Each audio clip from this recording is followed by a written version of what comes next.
Hi, I'm Karin Hurt, and I am the founder and CEO of Let's Grow Leaders and the author of Powerful Phrases for Dealing with Workplace Conflict. And I'm David Dye, the president of Let's Grow Leaders, also the co-author of Powerful Phrases for Dealing with Workplace Conflict. And we are so passionate about this subject of helping leaders and team members and everyone have better work, better quality of life, and better results.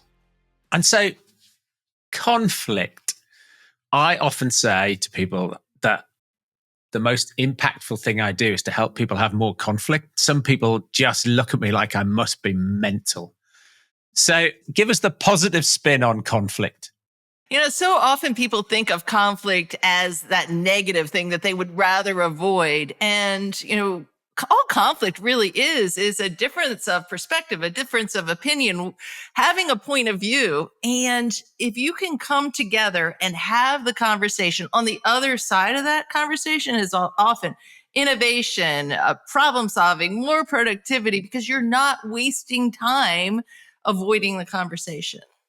The critical part of that is that there is the kind of conflict that isn't helpful. And I think that's what most of us think about when we're thinking about conflict, and why we steer clear of it is it's destructive, that kind that tears people down and diminishes and keeps ideas out of the room. Like, there is that kind of conflict. We don't need more of that. We need less of that and more of the constructive, productive kind that Karin's talking about.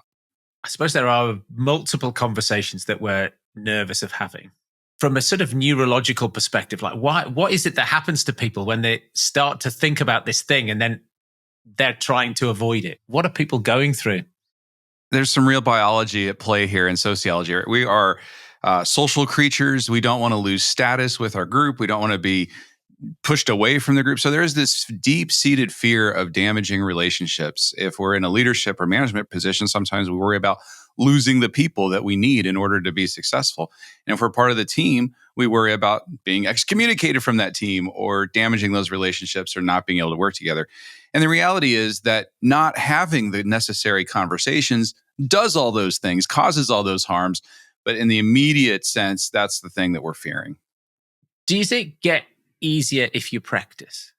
Everything gets easier if you practice well, right? So, what builds good habits and what builds confidence is having some success with these conversations.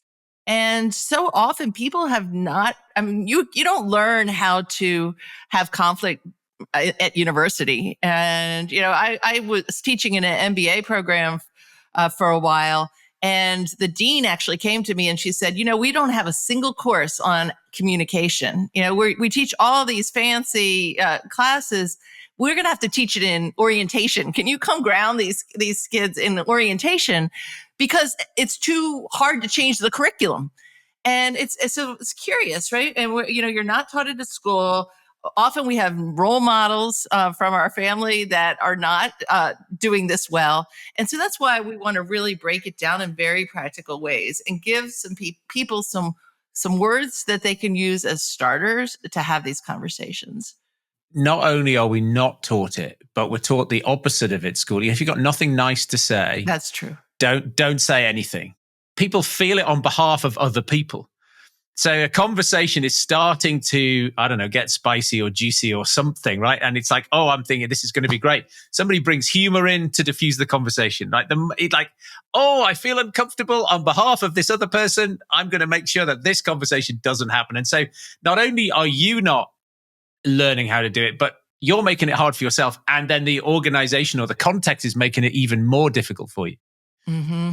Yeah. And I would recast the word nice, if you can't say anything nice, right? So what is kind? What is helpful in circumstances if something's not working, if something's broken, if we've got a serious disagreement happening because we are not aligned on what matters most and on our manager's expectations or our customers' expectations or desires. If we're not aligned on those things, we need to have that conversation, and it is unkind to stuff it, to keep it from happening. It is kind to get there and have it. Now, we can have it in a respectful, helpful, healthy way, but we need to have that conversation.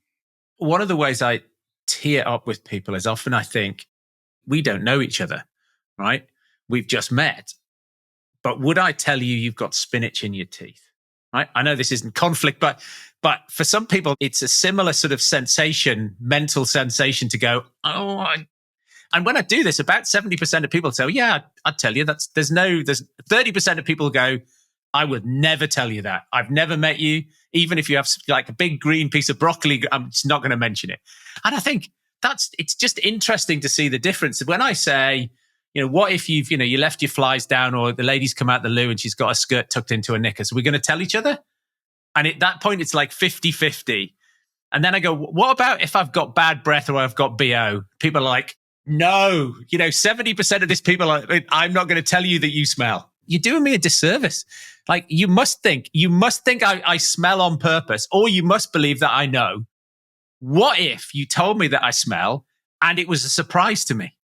And they're like, most of the time people have never thought about, as you say, to nice. And I think, if we're going to get into a conversation about performance or, how you show up or, conflict, that we're in there. It's like, you're doing people a service.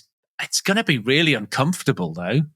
Yeah. So every time we are teaching, this a class on this or doing a keynote, we ask this question. If you knew someone really cared about you and wanted what was best for you, and they had something important for you to know, would you want them to tell you the truth? 100% of the people raise their hand. Every single time we've been asking this question for 10 years, nobody ever says, no, I'd rather not know, right? And then, so do they, right? Like, that's the thing. Like, 100% of the people really, if they feel like you've got their best interest at heart, would like to know. So that is, I think you can get confidence from that statement. And I think an example where it's almost 100% of people will eventually raise their hand is if you're on a Zoom or a Microsoft Teams call and you're muted and you're talking. At some point, somebody is going to say, hey, David, you're muted. It's part of our vocabulary these days. And that's an example of you're serving me by telling me I'm not being heard. Yes. So you've built a model and you've got some tools. Can we dive into some of that? Absolutely. So, we talk about the model. We talk about 4 dimensions of more productive conflict or collaboration, right? So connection. Are we connected as human beings? Do we know one another? Clarity. Do we have a shared understanding of success? Curiosity. Are we genuinely interested in one another's perspectives and what's possible, alternative ways of looking at things? And commitment. Do we have a shared agreement?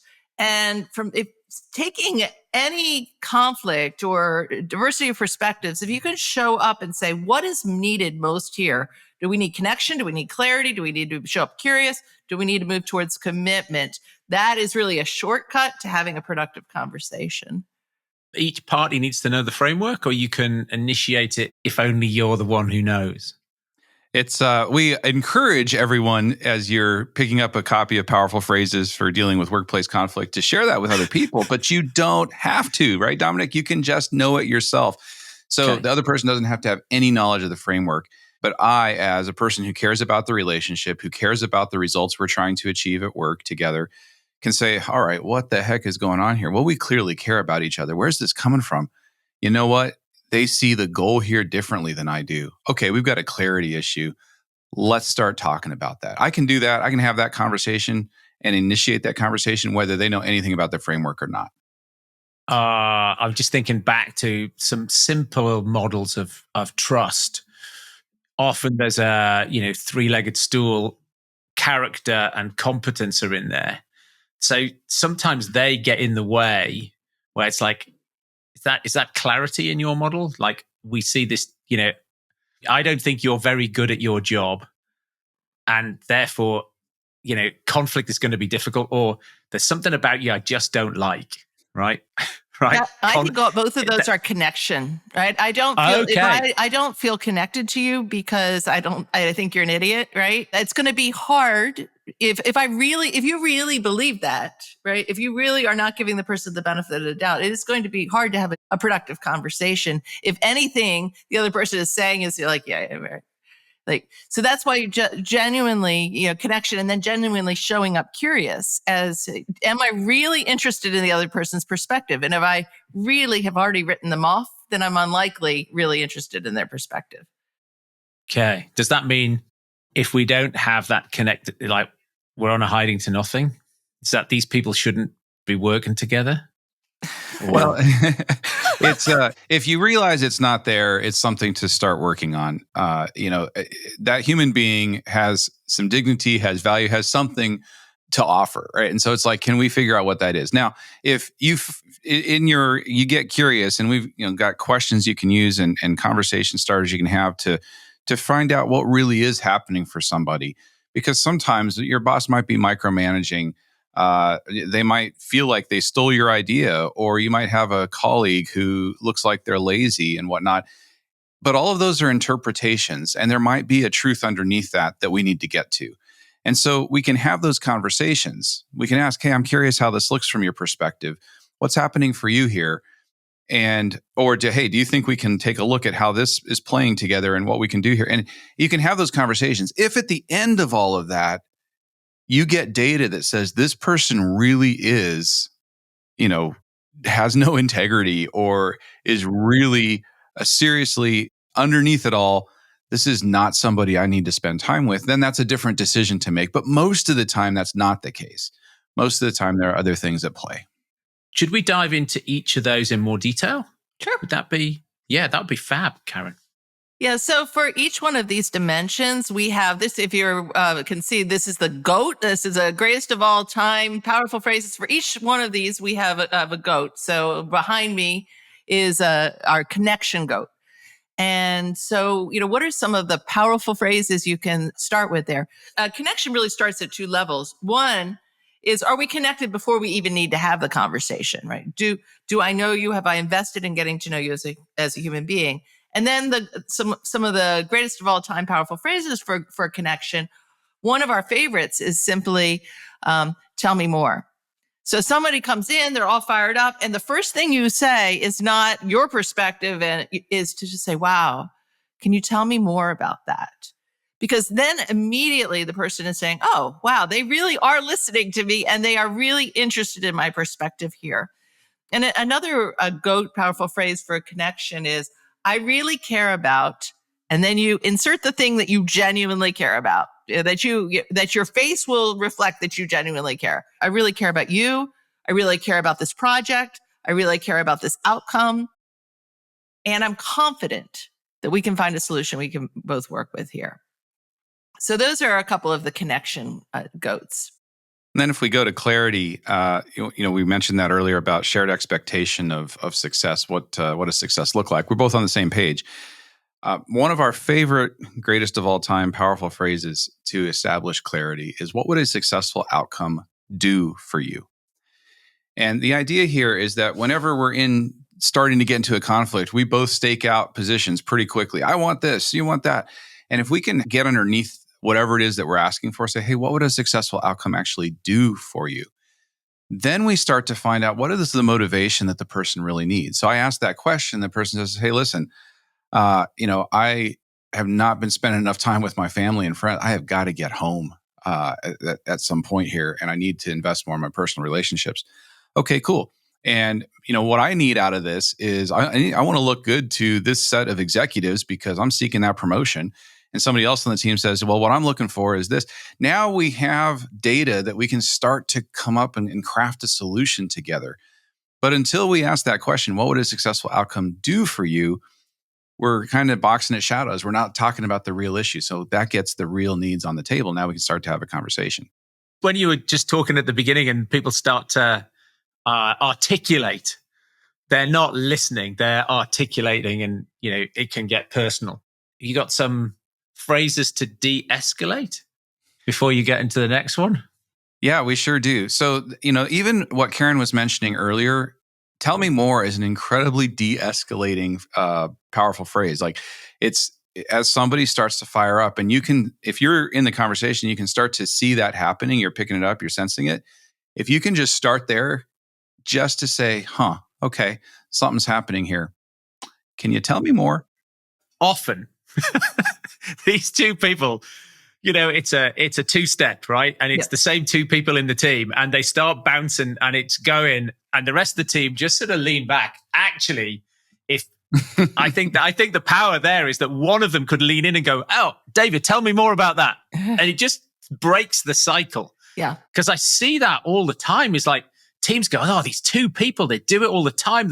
They get into a conflict." It's like, well, why don't you do something about it? And they obviously feel incapable, or they don't have a tool, and so that's sort of throwing a spanner in to just stop it. Yeah. Another thing is to acknowledge the emotion. A lot of times the reason people get louder is they don't feel like they're getting heard, right? So it escalates because you're not listening to me. So I'm either getting more intense or more loud, or I start using F-bombs to be heard, right? And so you could say, gosh, it really sounds like you are upset, and then follow it with, I'm curious how this looks from your perspective, or, what's going on for you here? What does it feel like to be you right now? And so to show up, acknowledge with connection, and then to get curious will de-escalate. Another clarity phrase that can help in those moments is what we call a check for understanding. And that's, hey, what I hear you saying is, and it's just reflecting back the content. So Karin mentioned reflecting back the emotion. You can also reflect back the content. Hey, what I hear you saying is that this is not working for you, and for these reasons. Do I have that right? And so I'm not agreeing with it. I'm not saying I see it the same way, but can I at least encapsulate what that person is saying so that they know they've been heard? It's really hard to have a conversation otherwise. And if you get into one of those situations where the person is really heated, like, you don't understand, one of the best de-escalating phrases you can use in those moments: you're right. I can't understand. I don't understand. I'm not you, but I want to. So starting with, you're right. And then adding on, tell me more. And then if you want to do an advanced check for understanding, you can say, please correct me where I'm wrong. So assume I'm wrong about something. So please correct me where I'm wrong. Here's what I hear you saying. Summarize, and then let them do the correction. The goal being, let's make sure we're hearing each other. At least if I'm in that, or if I'm one of the parties to that conversation, like you're saying, Dominic, if we can engage in that, making sure that at least one content idea gets out there and is heard, then we can get to the others and make it around. But to start to de-escalate, we've got to somewhere start to lessen that tension, restore respect, ensure that people are being heard. Curiosity. Yeah. So curiosity, one of the goats there is, what does this look like from your perspective? Right. And so the key with the curiosity is to actually genuinely be curious. And it is hard to be furious and curious at the same time. So if you are furious, say, okay, how can I actually show up and be interested in the other person's perspective here? It's hard to be curious and furious. Someone is interested in navigating workplace conflicts successfully, and they're saying, all right, I realize I get into these conversations. I realize I'm either shying away from them, or I'm just coming in hot and overwhelming, and I'm the loud one, and so forth. Either way, I'm not having a productive outcome, and I want to invest in that. And that's where these questions start to help us. So is this thing about being curious and furious relies on two different parts of our brain, right? Furious comes from that more primitive part of our brain that's like, rah. As soon as we ask a question, it pulls us out of that into the front part of our brain, and we're starting to learn something. Doesn't mean all of our feelings go away. Doesn't mean that it's not real. Doesn't mean I still don't want to be heard. But as soon as I can say, okay, wait a minute, I'm firing up. Let me ask a question here. Let me ask a question. And as soon as I can do that, I'm automatically into a different place that has a greater likelihood of a successful outcome. Let's talk a little bit about what's on the other side of this. So teams that don't do conflict well versus teams that do. And, constantly struck by, one of Amazon's leadership values, disagree and commit. This is what this is about. This is what we, in the UK, we call it cabinet government. So, irrespective of what happens behind closed doors, once we get out the other side, couldn't get a cigarette paper between people, even if they vehemently disagreed. They have a united front. The conversation's in the room, not in the corridor. it's not gossiping. It's healthy conflict. Yeah. So we have a client in Switzerland who says, put the fish on the table. That is if there's something stinky, let's put it on the table and talk about it and really have that genuine conversation. And, teams that can disagree, teams that are not afraid to speak up, that have psychological safety. Our last book was called Courageous Cultures. It was all about how do you really tap into the very best ideas of every member of your team. And that's where innovation comes from, because you don't have all the answers. And so if you can really genuinely look at things from two different points of view, David and I pretty much look at things from the opposite point of view almost all the time in our business. And, there's a difference between big picture and how do you operationalize. And we are in constant conflict because I always want to move faster. I always want to have the more ideas. And David is the one who wants to get it right. Right. And both of those are important. You want to move fast and get it right. But if we're not talking about those things, or we're talking about it in unproductive ways, it would destroy our business and destroy our marriage. Right. So we have to use these skills to be able to say, well, what does that look like from your perspective? What do you think is the most important thing we do next here? And by having those, we almost all the time get to a better solution than if one or the other of us was just pushing it by ourselves. That constant tension. Change is hard. People get stuck in their ways.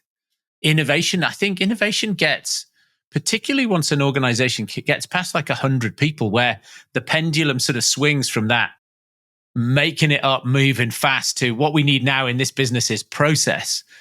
And then it all starts, you almost get a formal process of driving down the pace of change because people feel that that's what we now need. If you can't have that psychological safety in conflict, then new members of the team don't get to challenge the status quo. It's one of the biggest things, I'm sure you must see this, Dominic, too, is that what we see when companies are growing fast, and then there's a frustration of, we used to be able to just get in a room and just talk about anything. And now we're so big, I got to go through my boss, and that really ticks me off. And, so it's really a balance of how do you create that clarity and the processes that you need as you scale, but how do you also make it absolutely clear that you want people's ideas? Certainly, I've talked to a number of guests on the podcast about operationalizing or that process and what you need to put in place to make that happen. But it starts with people feeling able to challenge. Yes. Which is the being able to put your hand up and say, this, I don't get it. Like, it's that different perspective. Why is this your life's work? Like you could have done other things with your lives. Like, why is this what you've settled on?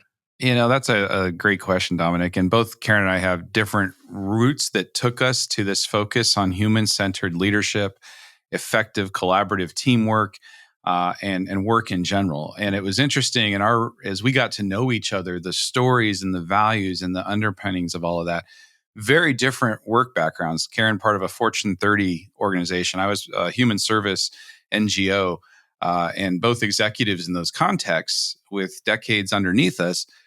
But the need for these tools and the compassion and passion that we have for people who need these tools is something that we practically encountered in our day-to-day work and as leaders and in those capacities. And then we started sharing that and getting it out into the world. And eventually we met on that. Because of that, realized that is one thing we're very aligned on.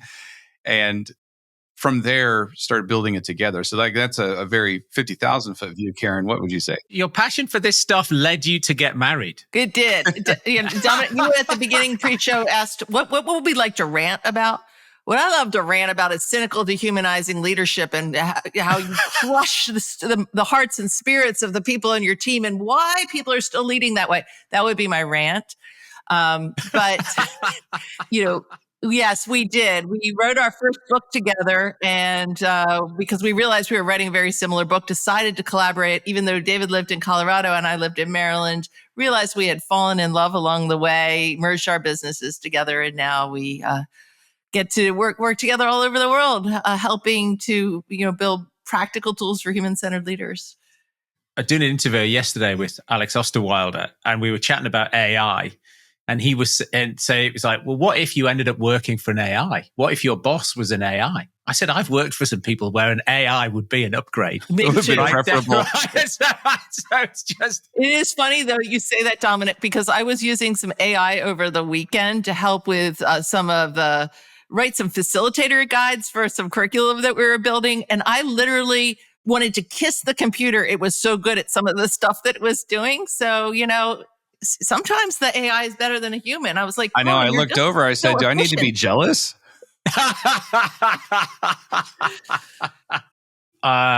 Tell me some war stories. Tell me some examples of where you've gone in to solve a problem for a client and, you've put some tools, not just necessarily these tools that we've just been talking about, but love to hear war stories of where you've gone in and helped people fix things. One of the things that I get an opportunity to do is once a quarter, I go down and spend a couple of days with one of our clients, and they let me just have a conference room, and people come through the door, and, it's almost like an in-house psychologist, and we just do coaching real time, whatever needs to happen. And this guy comes like bursting through my door. And he's like, Karin, I just got an email from David, and he's got this picture of this new book at the bottom of his signature. Do you have that book in your purse? Now, the book wasn't out yet. It was like available for pre-order now, but it's this book, Powerful Phrases. And I said, let's just call him Joe. I said, Joe, no, it's not out yet, but what's going on? He goes, I am so frustrated with this person. And it was a woman on the team who I knew very well too. And he's like, she doesn't care. She's sabotaging me every way we're going. And he's just ranting. He's like, I haven't slept in 3 months. My wife is sick of hearing about it. And I said, you do realize she wants the exact same thing as you. And he goes, how do you know? I said, because I know. I said, what do you think she wants? And he's like, well, you're right. I'm sure she does want that. And I said, and so do you. And so have you talked to her about it? She wouldn't be receptive to talking about it. I said, she's here today. Here's what you're going to go do. And I gave him a couple of powerful phrases. And the first one was a connection one. Said, give her the benefit of the doubt and say, I think we both want the same thing. So he didn't, to your point about earlier, I don't think he was connected at a human level. So connect on what you can connect on. I think we want both want the same thing. I want this. What do you want? She's like, yeah, I want that too. And then I said, and then get curious. I'm curious about this area where they had conflict. He came back. He's like, oh my God. I wasted 3 months. Do you know what? We really do want the same thing. And you know what? She really isn't trying to make my life harder. And we just have a different perspective on the how. And so we talked about how we could be supportive of one another. He's like, oh, I'm so relieved. So it's a have the conversation. That's all he needed to do. Cannot tell you how many of those conversations we have with clients and people who call for help. And, I've got this challenge. And, well, have you talked about it? Well, no, for all the reasons Karin just said and all the variety, and it's like, okay, let's do that. And then on the other end of it, one guy texted me a couple days later after a conversation like that. He texted me, David, I'm going to get a tattoo. I said, oh, really? Do tell. It's going to say, just have the conversation. He said, I had the conversation. It went so well. I couldn't believe it. What did I wait for? Right. But it's because we're having that fake conversation in our head. And as you're asking about war stories, for me, one that I come back to is a personal experience where early in my career, I had this CEO who was putting on this marketing event that I thought was horrible, lacked integrity. And I thought, how can he do this? And I stewed about it for 3 days. I wasn't sleeping, just the same kind of thing. Like, how can he be this dumb? And finally, after 3 days, I didn't use any of these powerful phrases. I was in my 20s, very early in career. And I just popped my cork. I just went off like, I can't be a part of this. This lacks integrity. No, I'm done. I can't do this.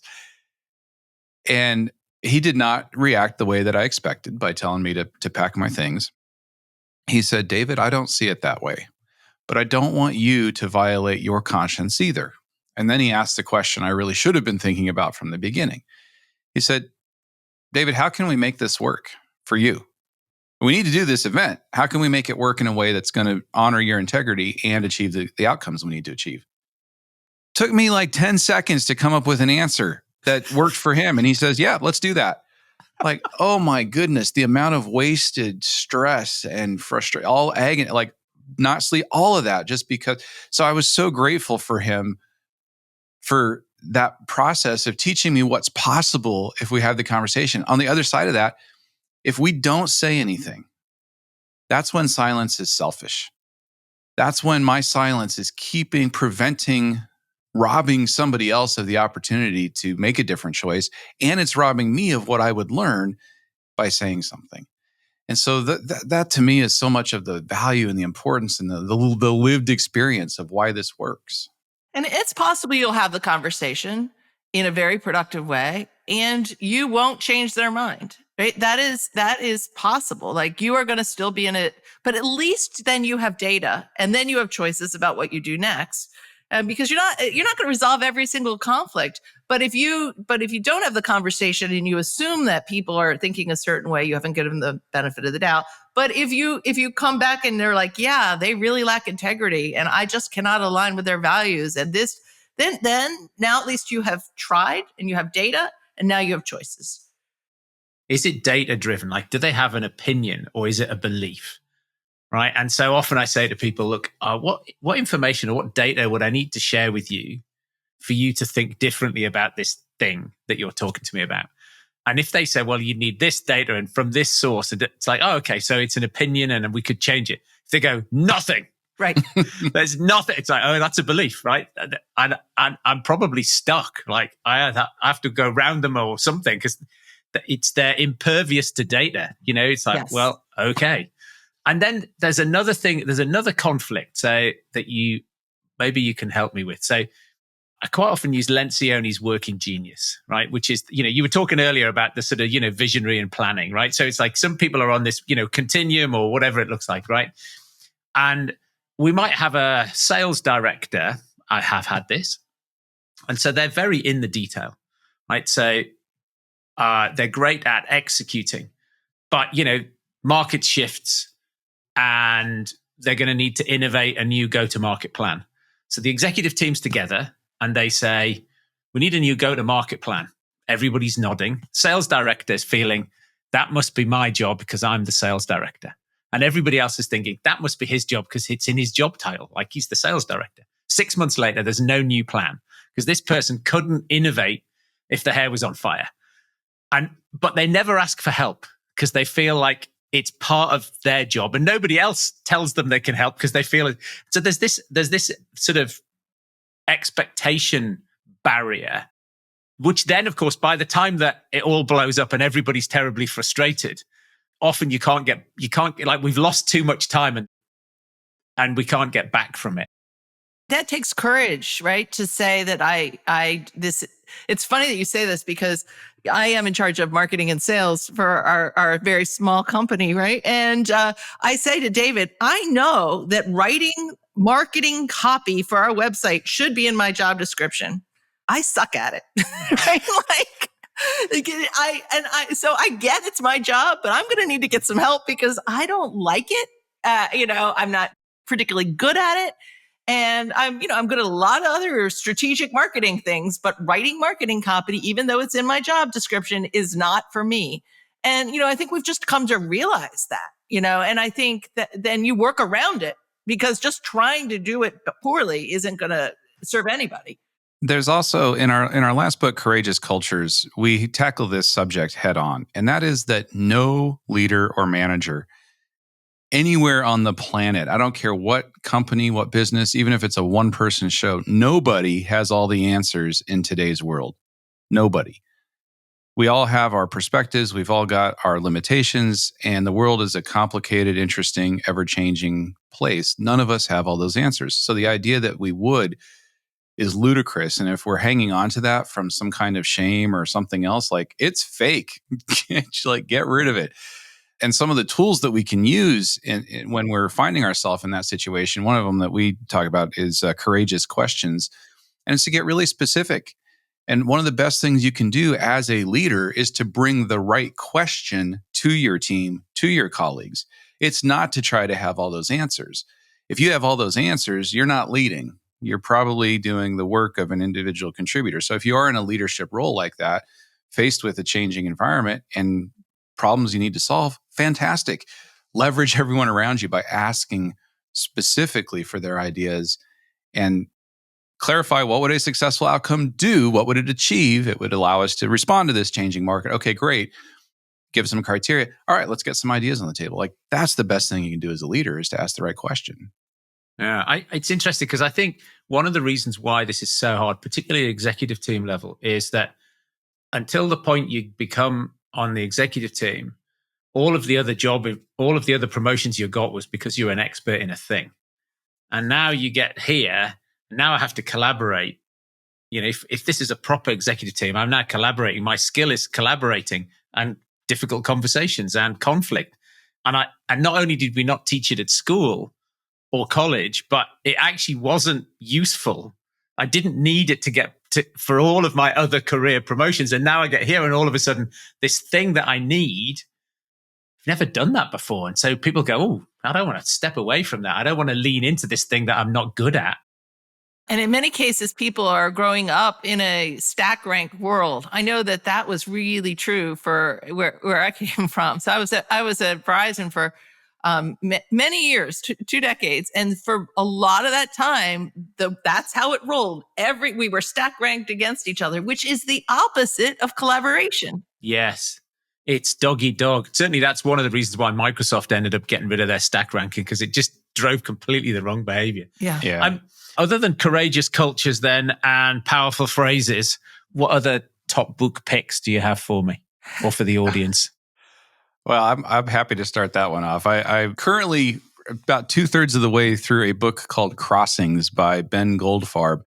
And it's all about roads and road ecology and the impact that roads have on our health and well-being, on animals and nature, and what we can do to ameliorate those impacts and have a better world for all of us. It's a fascinating read.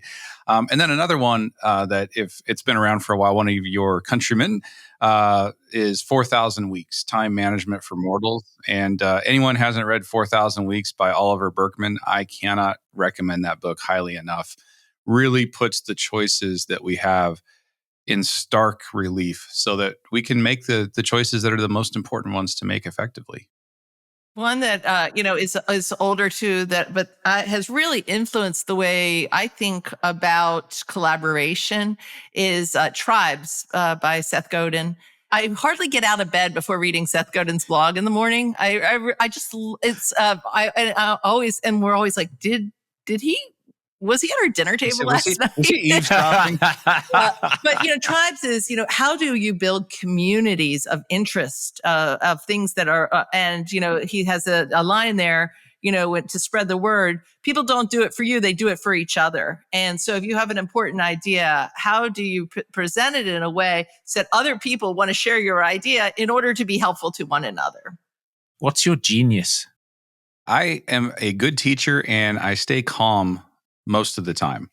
I think my genius is causing a ruckus. That is fantastic. Chalk and cheese, isn't it? That's brilliant. What is the unpopular opinion you hold? I think it is popular some places, not popular others. One opinion, a soapbox that I will get on, is that everyone is a volunteer. I don't care if you're paid, unpaid, whatever. Everyone is a volunteer. So from a leadership perspective, if you treat everyone as if they are making a conscious choice to be here, and the level of energy, creativity, problem solving, whatever they're going to bring to the thing that they're doing, if we treat that as a voluntary act as opposed to something they have to do or are required to do, it changes everything. So from my perspective, everyone's a volunteer. For me, I think and it's to your point, it's not unpopular to everyone, but talk to your kids like grownups. And, and I don't mean that in a, don't tell them things that are inappropriate, but kids are are so much more capable of things than we often give them credit for. And so if you explain to them what's going on, if you talk to them with mature, like use real words, when their vocabulary will expand. And David and I have both done that with all of our children. And, they're old enough now that I'm going to say that I think it worked. Excellent. What's the worst business advice you've ever received? Well, when I was getting ready to leave Verizon, every senior leader that I talked to about it told me I was out of my mind. They're like, nobody leaves a job like this. It's too, you're never going to make as much money. It's, why would you invest 20 years in all of this and walk out at the peak of your career where you're still in succession planning and you have all this runway in front of you? You are crazy. And I love what I do. And it is good. And I'm adding value in the world that I would not have if I had stayed there. I'm really following I think the reason I was put on this planet to do the kind of work that we're doing. And, so I think, you've got to really listen to your heart with some of this stuff, and people will have an opinion. And some of the things were not wrong. I mean, I was making a lot of money, so, but does that matter? Was that the biggest, most important thing? So I had a similar experience in going out, but I would say the worst business advice that I have found is a kind of advice, and that is advice that is delivered passionately, but has nothing to do with your strategy. And so it's about a tactic that has worked for someone else because of what they're trying to do in the big picture. But if you're playing a different game, listening to that advice will only take you away from where you're trying to go. So you have to know the game you're playing before you listen to or take in some of the specific advice you're given. Very good. Thank you very much, David, Karin. It's been an absolute pleasure having you on today. Oh, thank you so much. We really appreciate it. A great conversation. Thanks, Dominic.